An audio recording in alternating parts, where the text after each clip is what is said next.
Enanga ategeezezza nga we waliwo obubondo obw'enjawulo obunoonya obukulu ng'obubondo buno bugoberera amateeka so ng'ate obulala bwewaggudde ne bumenya amateeka. Obululu bukyagenda mu maaso mu biti bibiri nti mulimu obubondo bw'abafuzi bwa bannabyabufuzi nga bo baasobola okugondera amateeka oba ebiragiro by'ekitongole ekya Electoral Commission.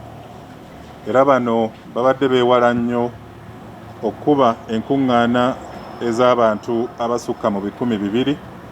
Tulina n'akabondo akalala ka bannabyabufuzi nga bo bakyajeemedde mu nkola ey'obujeemu n'emputtu nti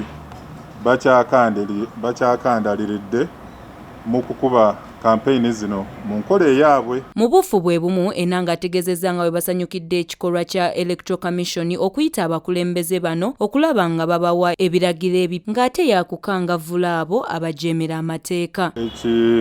Tulina essuubi kubanga olunaku lwaleero ekitongole ekya Electoral Commission kyasobodde okuyita bakandidate abamu ne ba campaign agents baabwe basobole okuba empawa mu ngeri gye basobola okweyongerayo mu maaso kano akaseera akasigadde. Si bbanga ddene twakatambulako kumpi nnaku nga 8 zokka. So buli Electoral Commission ejja kuvaayo n'eddoboozi esobole okukangavvula ku bannakandidate abakyali abajeemu abakyalina emputtu mu kugenda mu maaso n'okukuba campaign eziri wabweru w'enteekateeka eza Electoral Commission. Enanga era avumiridde ekikolwa ky'abapoliisi abeenyigidde mu bikolwa eby'obutemu e Busia ng'Enanga bw'atunnyonnyola ekikolwa kino bwe kyakoleddwa. Ategeezezza nga bwe balina eriiso ejjogi ku bikolwa ebigenda mu maaso mu ggwanga n'abalabula okwekuuma nga balamu wakati mu kwewala omujjuzo. Tulina abapoliisi 2 abeenyigidde mu bikolwa eby'ettemu mu kitundu eky'e Busia.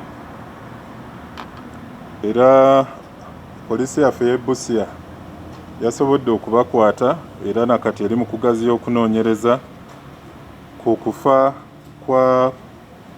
kw'omusirikale owa military police abadde akola ng'omukuumi wa honorable member wa Busia municipality Honorable Maria Dana Namiro, STV Select ey'enjawulo.